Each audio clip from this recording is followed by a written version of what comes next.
Welcome to Cheat Sheet Tales, where secrets slip, lies unravel, and the truth always has a twist. Real stories, raw confessions, and shocking betrayals. Drop a comment if you've ever caught a red flag too late. Now let's get into today's tale. 10 years had passed since my mother-in-law became confined to a wheelchair. Regular hospital checkups and physical therapy were routine for her.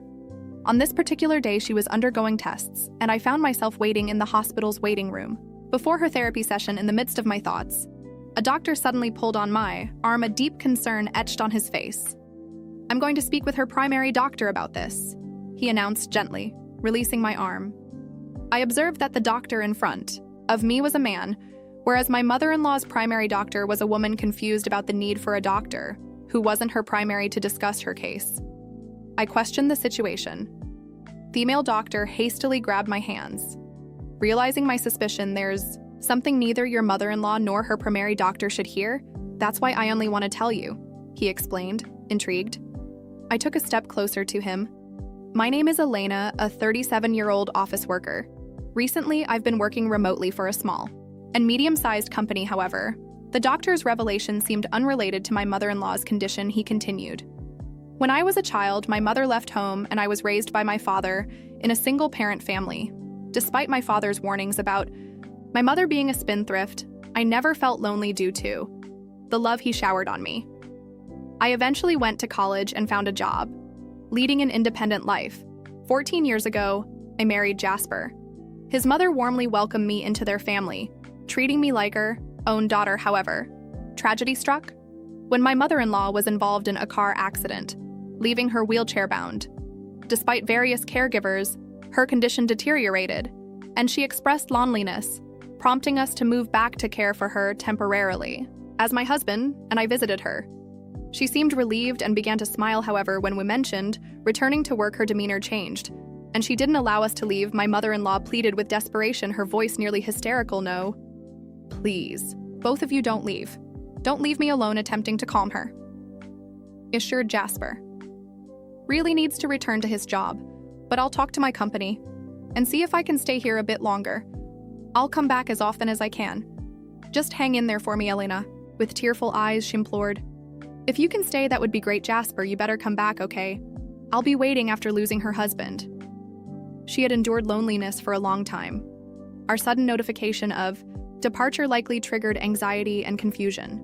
Her weakened state over the past week heightened her fear of facing loneliness. After discussions with my company, I decided to switch to remote work and operate from home temporarily to care for my mother-in-law. However, her aversion to being alone persisted. Even when I worked from home, she clung to me relentlessly. I couldn't let her be seen by my coworkers, and no matter how close we might be, she'd always be waiting where she could see me. It felt like he was under constant surveillance, leading to a growing sense of resentment. Meanwhile, Jasper would come home on weekends and take days off during the week to assist with her care. Despite ongoing physical therapy, her condition showed no improvement, preventing my return to the office. Our personal lives became dominated by her care, leaving no time for just the two of us. The 10th year of this lifestyle marked her 65th birthday, and with each passing year, her dependency on us grew. My husband, unable to bear the situation, reduced his visits year by year. Even if I stepped out for a few minutes, my mother-in-law would panic, insisting I take her with me. Calming her down took ages, and I couldn't go back to her own home yet. I couldn't abandon the woman who had welcomed me without judgment or prejudice from a single-parent household. Then a pivotal moment arrived during a routine checkup. I accompanied my mother-in-law to the hospital. As always, Dr. Veronica, a woman in her 30s, had been her trusted doctor for a decade. When my mother-in-law went into the examination room, a young male doctor named Dr. Lucas approached me startled. He said, "Excuse me, you're Sally's daughter, right?" Sally was my mother-in-law's first name. Dr. Lucas explained that he recently joined the hospital and worked in the same department as Dr. Veronica. Intrigued, I replied, "Yes, I'm her daughter-in-law. What's going on?" Dr. Lucas apologized for the sudden approach and requested a moment to discuss something about my mother-in-law. Curious, I agreed, realizing her appointment probably wasn't over yet. Agreeing to Dr. Lucas's request, he led me to a small private consultation room not far from the examination area. Motioning for me to sit, he took a seat across a small desk, fixing his gaze directly into my eyes. "You're currently living with Sally to take care of her, right, Doctor? Lucas inquired. Oh, yes, that's correct, I replied. I explained that for the past decade, I'd been working from my mother-in-law's home while tending to her needs. The increased dependency had left me with little personal time, causing my husband to avoid coming home listening intently. Doctor. Lucas nodded. I found myself expressing all the frustrations that had built up, apologizing for the venting, I remarked. I'm sorry for going on like this. Dr. Lucas reassured. It's completely all right anyway. 10 years, that's quite a commitment. His face turned thoughtful, and then he looked at me with a serious expression. However, before his words could reach me, a scream from my mother-in-law pierced the air. Both Dr. Lucas and I rushed to the examination room only to witness an unthinkable scene that left me speechless. Doctor. Lucas surged. You should leave that house as soon as possible. Get away from your mother-in-law. Suppressing my anger, inaudid, and without heading to my mother-in-law, I went straight to the police. Despite skepticism they promised to investigate, I hastily packed my belongings from the house, the disturbing image from the hospital replaying in my mind an hour later while still packing. I explained everything to my husband over a call. Numerous calls and messages from my mother-in-law flooded my phone, but I continued to ignore them. In the evening, my husband and the police arrived, and that's when I finally answered a call from my mother-in-law. Angrily, she demanded to know why I had left her behind. With a firm attitude, I informed her I realized I don't need to live with you anymore. I'm going back to the house where my husband is indignant. My mother-in-law ranted and raved. With a sigh, I responded, why don't you just walk back home from the hospital after all? Your legs are fine, so you don't need a wheelchair. Or care, right? As I continued explaining, my mother-in-law let out a short scream conveying her extreme upset.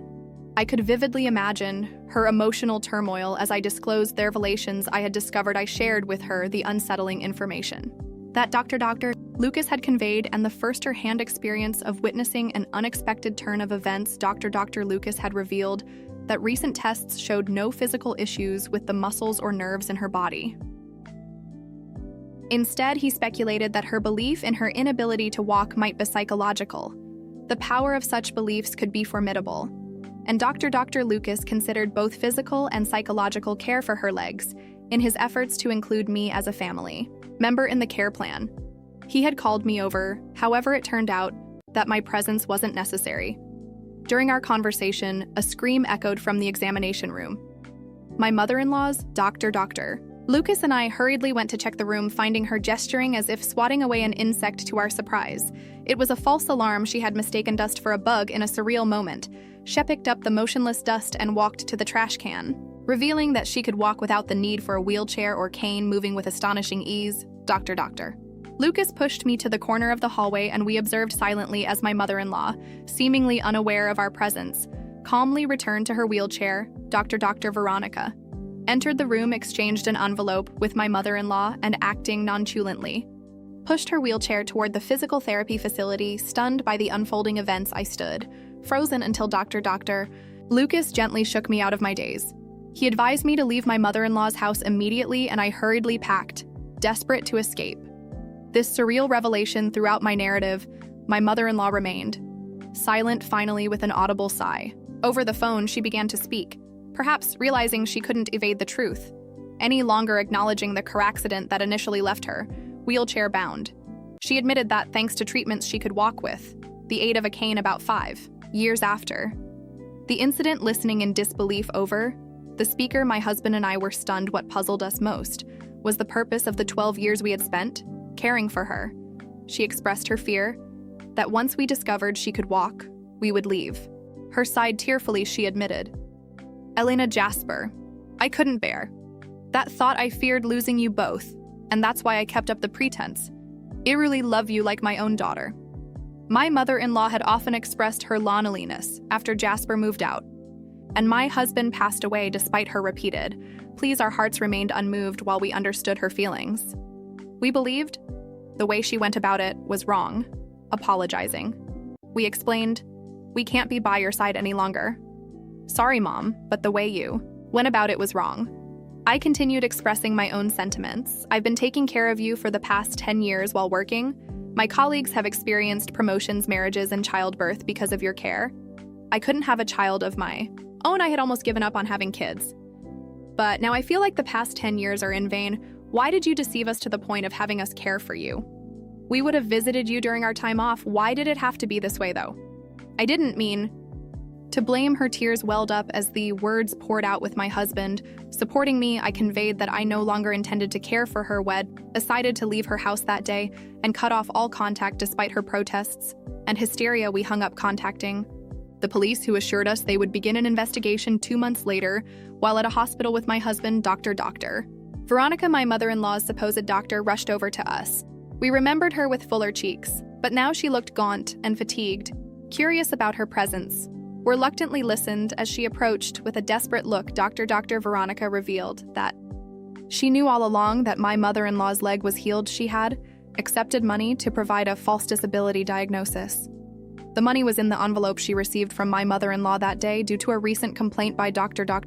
Lucas. The hospital discovered her forgery and fired her immediately. Furthermore, she faced potential arrest for fabricating medical records, and her medical license was likely to be revoked. Incredibly, Dr. Mann insisted that the money wasn't an appreciation gift from my mother-in-law, but hush money for my husband and me. She alleged that we plotted to scam disability pension by making my mother-in-law disabled. However, there wasn't evidence to support these claims. It was shocking to realize that Dr. Veronica, facing legal trouble, had shifted the blame onto us. In disbelief, I responded, "What are you talking about? We haven't done anything like that." Dr. Veronica persisted, claiming it was the truth. "I'm going to tell the police everything, Dr. Veronica shouted, her eyes red with rage, making us turn pale. While her claims lacked evidence, proving our innocence would be challenging, and the mere thought terrified us. My husband and I were on the verge of tears when a woman approached us, standing between Dr.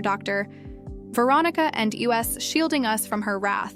"Aren't you the head doctor here? Urgently need to talk to you," she said. Upon seeing the woman, Dr. Veronica turned deathly pale, quickly putting on a forced smile and approaching her with flattery, the woman glaring at Dr.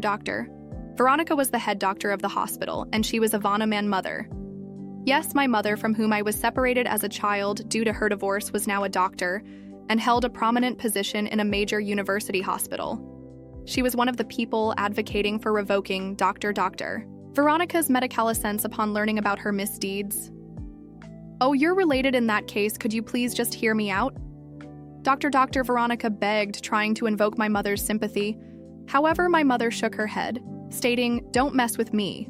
You and Sally have been deceiving the hospital and the authorities for 10 years, keeping my daughters confined at home. Sally kept them at home because she was afraid to be alone. You, on the other hand, funded your debts from your night off with Sally's disability benefits. You frauds need to face appropriate punishment and make amends, Dr. Veronica's plea was abruptly dismissed, and realizing there was nothing she could do, she slumped to the ground in despair.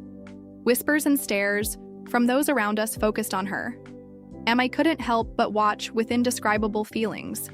Suddenly, a strong pull came from behind, startling me.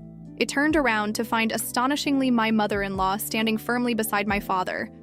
My father angrily shouted at my mother, demanding, "What have you done to Elena?" I was taken aback, wondering why my father was there, and why with my mother-in-law. When I heard that Sally was looking for Elena, I wanted to help. "You moved to a place without telling me, and I thought I would meet you if I followed Dr. Veronica," my father explained. The reason I hadn't told my father our whereabouts wasn't just because of the family connection between my mother-in-law and him. Since my mother-in-law's car accident, I had asked my father to look after her when I was out for work. During those times, they became close and started dating secretly, behind our backs. I had found out about this last year, suspecting their relationship when I saw them talking closely at my in-laws' house. "Give Elena back. I won't let you take her away," my father yelled at my mother in intensity I'd never seen before. Brushing off his grip, I shouted, "Stop it. I know all the stories you told me about Mom are lies." My father's face went pale at my revelations into the divorce he had been feeding Mellies about my mother to ensure I didn't want to meet her. The stories about her treating him like a slave or leaving him for a younger man were all false. My mother, an accomplished doctor, always had a busy schedule, and my father knew this. When they married, however, after he started daycare, his attitude shifted, drastically blaming her for our lack of family vacations. He decided to divorce her, claiming she wasn't a good mother. On my 4th birthday, my father suddenly took me and left home. In reality, it was Sheem who left. not my mother following the divorce settlement. Even though my mother had a decent income, she couldn't guarantee time for raising me. My father was nominated to live with me. However, my mother had been sending a substantial amount in child support every month. I didn't know this until I met my mother even. After becoming a single parent, my father ensured I didn't want to see my mother by portraying her in a negative light with false stories. It seemed that my mother wanted to see me, but most of the time she was overseas for training or research she kept, sending me letters from overseas that my father kept, refusing hiding the letters. There were times when it seemed they might meet, but something always came up. Either my mother got an emergency call at the hospital, or my father would come up with an excuse to cancel at the last minute. I've been told since I was young that my mother couldn't be reached, or that Noon knew where she was. It turned out that was a lie. The reason my father could afford to travel once every 2 months and pay for my high school and college tuition was thanks to the child support money from my mother. Our comfortable life was all thanks to hers. So the story of my father working late nights was also a sham to make it seem like he was struggling with parenting. He'd work a regular 9-to-5 job, then spend nights somewhere, coming home only in the early morning when my father yelled, "Where's your proof?" My mother calmly showed him a mobile bank app saying, "This is how much I've transferred to you over the years for Elena. And your company unusually has strict policies against second jobs, so it was impossible. I can confirm with them if you'd like." My father crumbled, and my mother-in-law tried to comfort him. Seeing my father like this made me realize that I have been lied to my entire life. While the truth was shocking, I felt more anger than anything else. I said coldly, "Thanks for everything, Dad, but it's time to say goodbye," saying that my father clung to me. And my mother-in-law said, "Elena, your dad did everything he thought was best for you." No, he did it for himself. He lied about struggling as a single parent using the money from my mom, and you lied to my husband and me, trying to bind us to your home. Both of you are a perfect match for your lies. Please stay away from us." With no excuses left, my father and my mother-in-law were speechless. Ignoring their stunned faces, we left the hospital with my mother later. Doctor, Veronica was arrested and lost her medical license. She had forged medical documents multiple times and was sentenced to imprisonment. Additionally, the hospital she worked for is suing her for defamation. My mother-in-law had bribed a doctor for a fake diagnosis, leading to her having to pay back all the pension money she received with interest. She's also facing fraud charges, as informed by the police. Jasper says he's cut ties with her, so he's not bothered about her future. I'm trying not to care either. As for me, I realized I had been somewhat dependent on my mother-in-law. Feeling betrayed sent me into a mental spiral. So I've been seeing a therapist at the hospital where my mother works, regarding my reunion with my mother when I was getting a referral at my previous hospital. The doctor's name I was referred to was the same as my mother's. To my surprise, it was actually her. My mother was skeptical when she saw a patient named me, but during the consultation, she realized it was me. Our reunion can only be described as miraculous. I can't be treated by my mother due to hospital rules, but she supports me from behind the scenes. I've been back to my job at the office while still attending therapy when visiting Dr. Lucas, who informed me of the truth about my mother-in-law. I heard that he and my husband were old high school buddies. When I often hang out with Dr. Lucas visiting our place, and everything feels like old times. It may be hard for me to forget how I was tied up by my mother-in-law and my father, but my husband, my mother, and Dr. Lucas always encouraged me to take things easy and do what I want, thanks to that I'm planning trips with my friends or going to cafes by myself.